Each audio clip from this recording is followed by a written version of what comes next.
Gracias, Chicho, y gracias a todos los músicos, los cantantes, la iglesia. Vamos a leer un párrafo en Hechos capítulo 6. Hechos, el capítulo 6.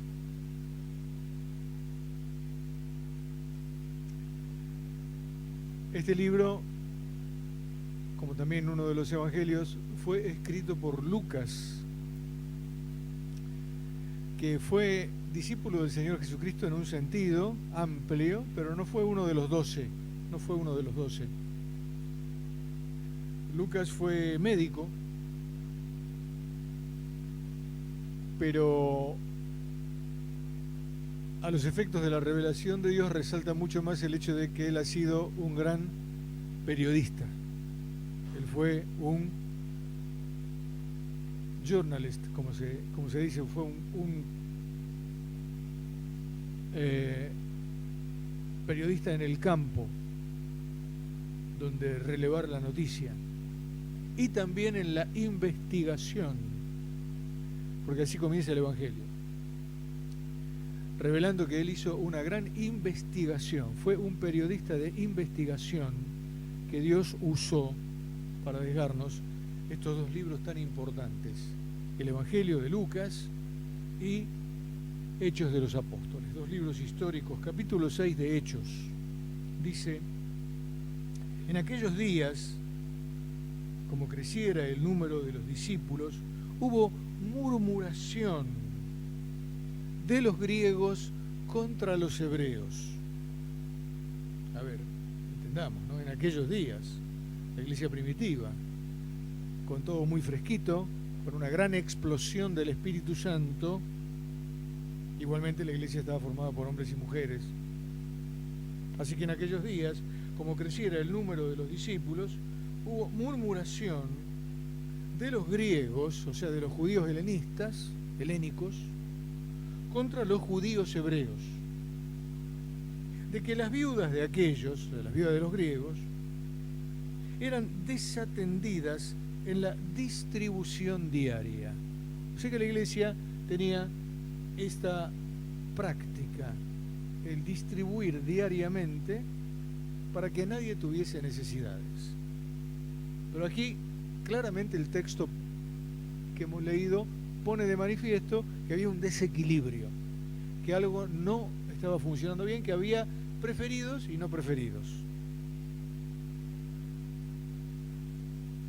Entonces, los 12, es decir, los apóstoles, incluido Matías, el que reemplazó a Judas, entonces los 12 convocaron a la multitud de los discípulos y dijeron: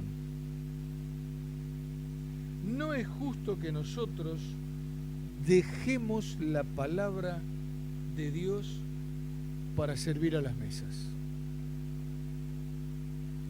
Atención, llegó esta noticia al equipo de 12, a los apóstoles, y la reacción, la palabra, la respuesta de los 12 no fue: pero qué barbaridad, las viudas de los griegos, a ver, ¿por qué no nos traen una lista de las señoras que han enviudado y que están en mayor necesidad porque reciben menos de la distribución diaria? No, ellos dicen: no es justo, no es lo correcto que nosotros dejemos la palabra de Dios para servir a las mesas. Claramente no está hablando acá, cuando dice servir a las mesas, de que pasarían a cumplir la función de mozos. Los mozos sirven a las mesas, ¿no? Juan Carlos tiene una experiencia muy interesante como mozo, ¿no? Cuando nos reunimos a veces por ahí, los cuatro, siempre viene alguna anécdota de algún tiempo, y la que me hace reír a mí, que a veces no puedo parar, es cuando se le escapó el chorizo de la fuente a Juan Carlos. ¿No? La contaste en la última. Bueno, qué terrible, ¿no? Pero bueno, así se aprende, ¿no? Y el chorizo estaba en el suelo y lo quería levantar y se le escapaba el chorizo, estaba vivo el chorizo. Tremendo. Bueno, no está hablando de servir a las mesas en el sentido de mozos, sino de servir a las mesas en el sentido de ocuparse de todas las otras cosas que acompañan en la vida de la iglesia a la enseñanza de la palabra. Todas. La administración, la recolección de los fondos, la formación de los músicos, las tareas de apoyo que tienen que ver con la salud física, todas las otras tareas de la iglesia están englobadas en esta expresión, que es una expresión particular, pero de todas maneras muy abarcativa: servir a las mesas. No es justo que nosotros dejemos la palabra. Miren, hermanos amados en Cristo, si por alguna razón ocurriese algo desequilibrante, como acá tenemos las viudas hebreas, algo desequilibrante, ¿qué ese desequilibrio nos llevara a quitar la palabra, a llevar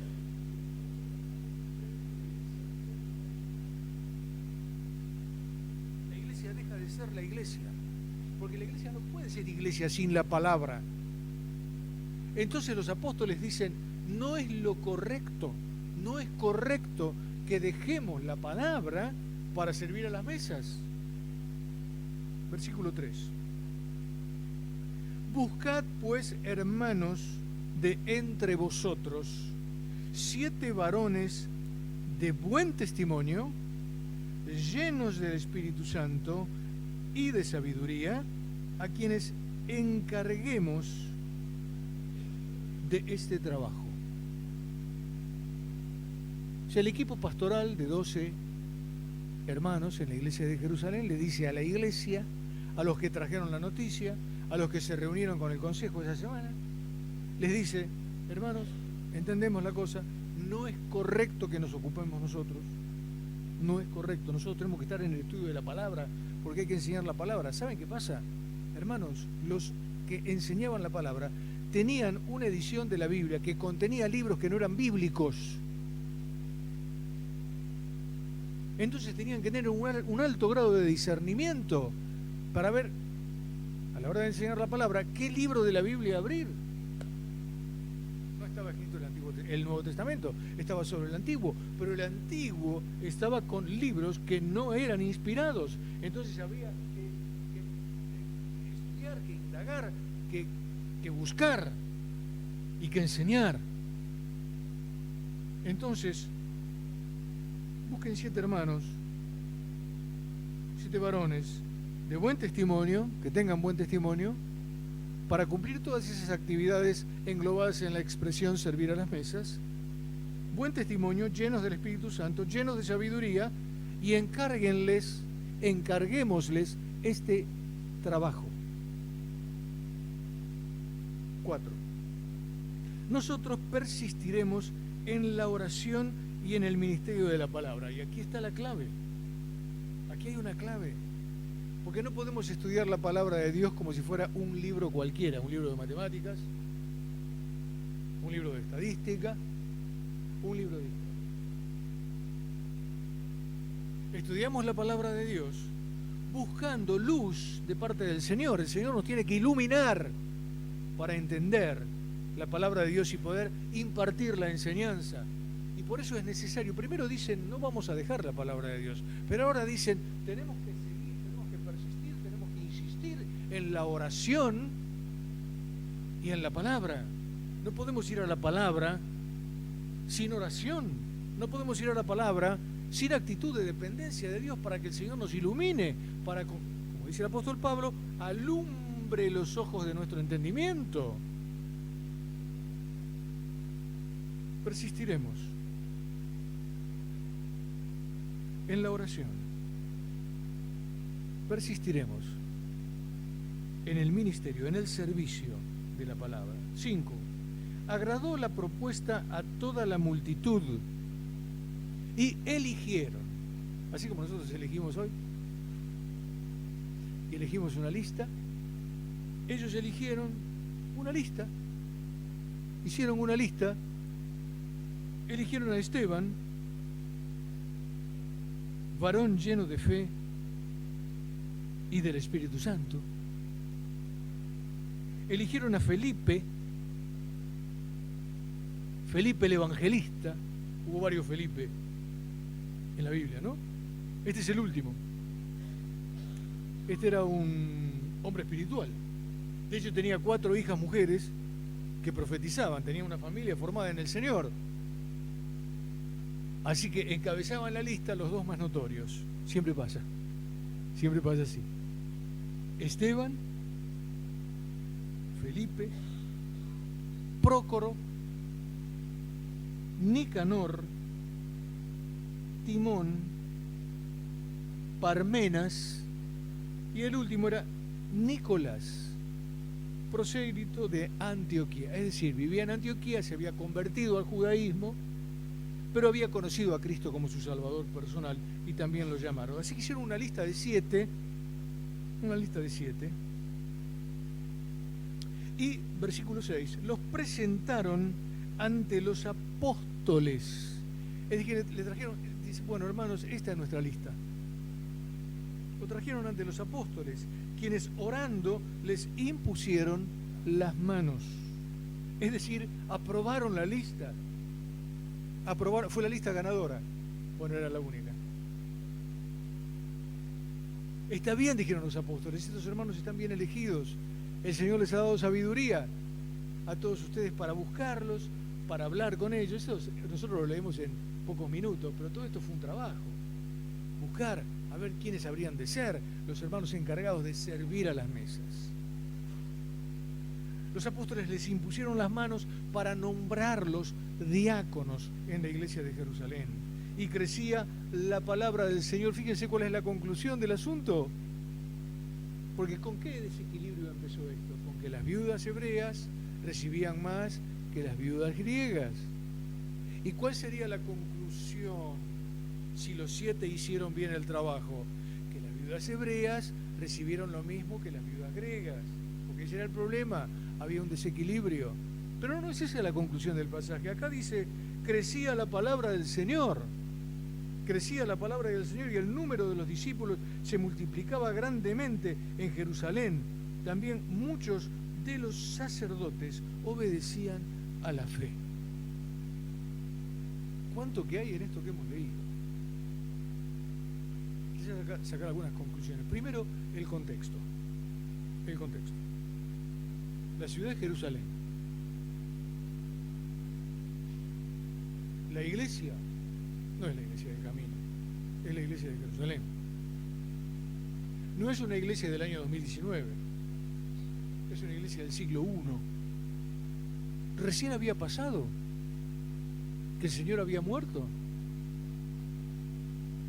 que el Señor había resucitado. ¿Saben que en esta iglesia estaban los testigos de la resurrección del Señor? Estaban acá en esta iglesia. Tener un testigo popular, un testigo presencial de la resurrección del Señor Jesucristo. Acá en esta iglesia estaban los que comieron pescado y pan en el mar de Galilea, cuando habían vuelto a buscar del Señor en la cruz y volvieron al viejo oficio. Aparece el Señor en el mar de Galilea, en la orilla, y los espera con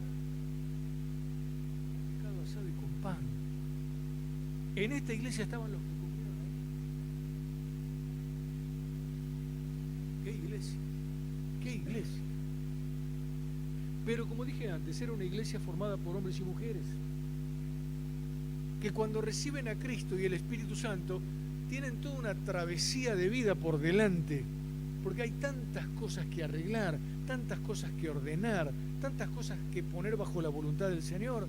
Y entonces en la administración de los bienes, en la administración de los recursos, en lo que el apóstol que escribe a los hebreos llama ayuda mutua, en la ayuda mutua había un desequilibrio que no era un descuido inintencionado, era un descuido intencionado. Era intencional. Las mujeres que tenían ADN judío, hebreo,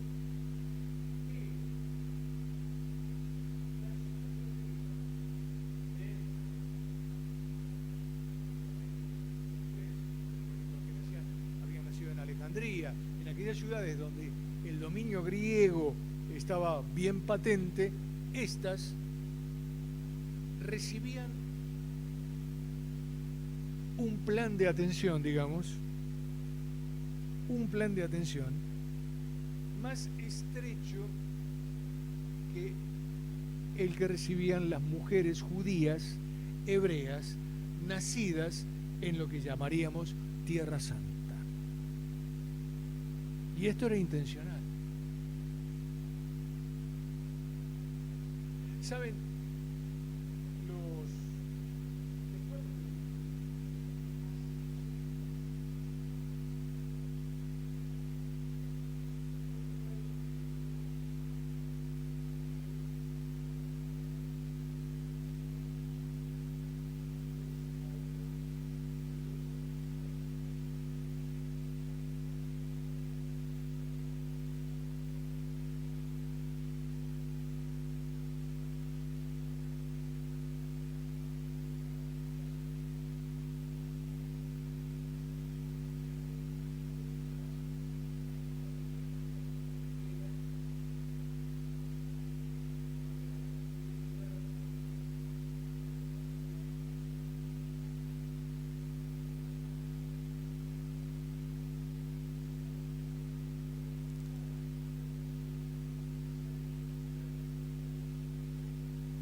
sería bastante gracioso lo que cada uno de nosotros haría, ¿no?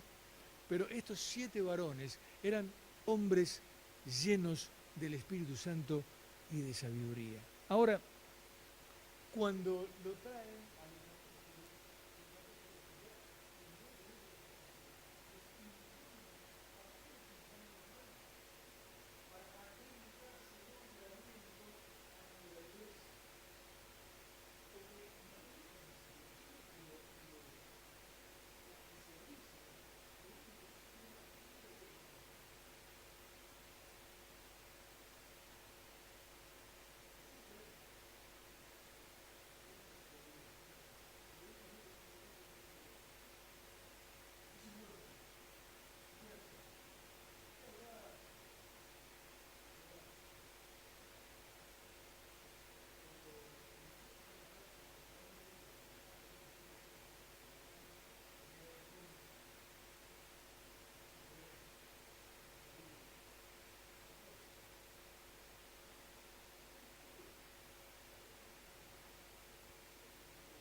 6. La conclusión es esta, versículo 7. Crecía la palabra del Señor y el número de los discípulos se multiplicaba grandemente en Jerusalén. También muchos de los sacerdotes obedecían a la fe. Esa es la conclusión.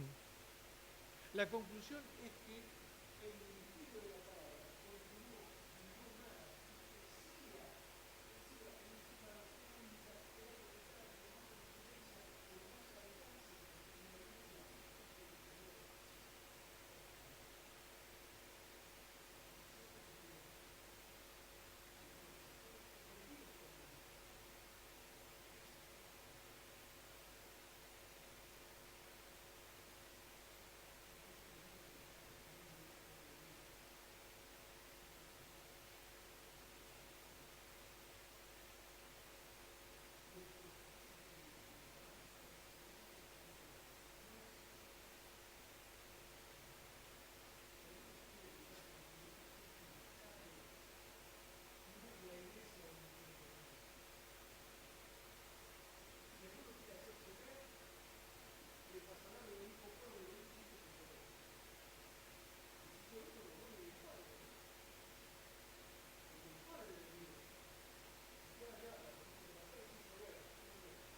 Situación conflictiva de la iglesia primitiva, de este problema, de esta murmuración que fue controlada sabiamente, es que la palabra de Dios crecía y seguía adelante. Mis hermanos, qué lindo, ahí está puesta nuestra vista.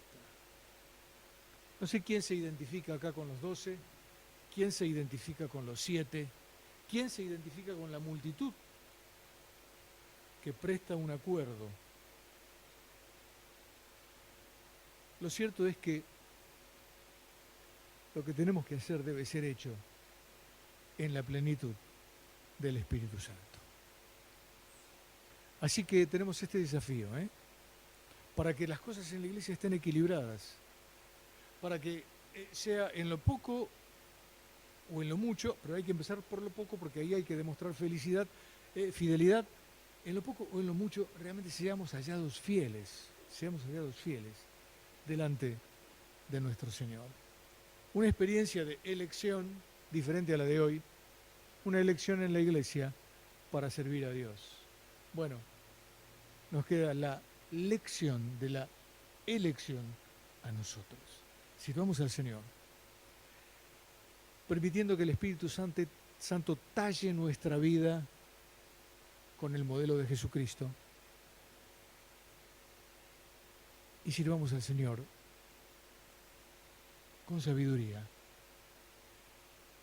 sabiendo que procede de Él y que esta sabiduría es la que Él aprueba.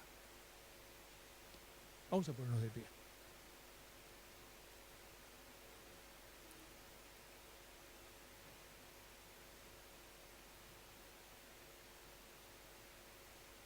Oramos.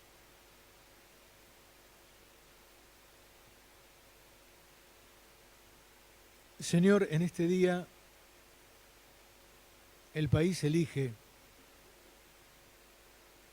y rogamos por el país, por nuestro país. Rogamos para que la iglesia tenga libertad, no solamente de profesar su fe, sino también de predicarla. Señor, hemos leído este reporte de Lucas, una elección dentro de la iglesia de santos varones que vinieron a cubrir una necesidad, algo que se estaba escapando del conocimiento de los pastores, de aquellos apóstoles maravillosos que estuvieron con el Señor Jesucristo y que hicieron su tarea. Señor, estos 7 hicieron su tarea con dedicación, a tal punto que quedó conjurado el desequilibrio que había. La murmuración no continuó. Judíos y griegos comenzaron a tratarse mejor. Y entonces tu palabra crecía. Tu palabra crecía grandemente. Señor, qué lindo cuadro. Qué cuadro tan humano respecto a la iglesia. Qué cuadro tan divino respecto a tu intervención en ella. Te damos gracias por este antecedente maravilloso que tenemos registrado en la palabra y queremos, Señor, lo mismo aquí, en la iglesia de esta nación y en las iglesias de este mundo. Señor, para que tu palabra crezca en un mundo cada vez peor, cada vez más distante de tus principios y tus valores. Sino en un mundo que quiere borrar la memoria de Dios hasta de la más mínima porción cultural del acervo de algún país. Señor, la iglesia lo que quiere es hacer prosperar tu palabra, enseñarla, predicarla, hacerla presente donde sea, cuando sea, pero siempre en este púlpito. Señor, no venimos aquí, a este púlpito, a predicar otra cosa. No. Gracias por tu palabra. Gracias por revelarte. Padre, bendícenos a todos en la tarea que nos toca en la iglesia. Bendícenos a todos, Señor, en el andar de la semana. Señor, pensamos en conflictos que tenemos, en desequilibrios en los que nos vemos envueltos, así como aquellos creyentes de la primera época. Y, Señor, pensamos en ellos también, en estos conflictos que enfrentaremos o que estamos enfrentando. Algunos disminuirán, otros se agravarán, pero, Señor, queremos dejarlo en tus manos y pedirte, Padre, te pedimos que por tu Espíritu obres en nosotros de tal manera de darnos la salida sabia en cada caso. Señor, te damos gracias porque contamos con un Padre Celestial tan maravilloso como tú eres. Señor, gracias por ello. Que conoces profundamente qué necesitamos. Te alabamos, nuestro Dios. Esta mañana te alabamos en el nombre del Señor Jesucristo. Amén.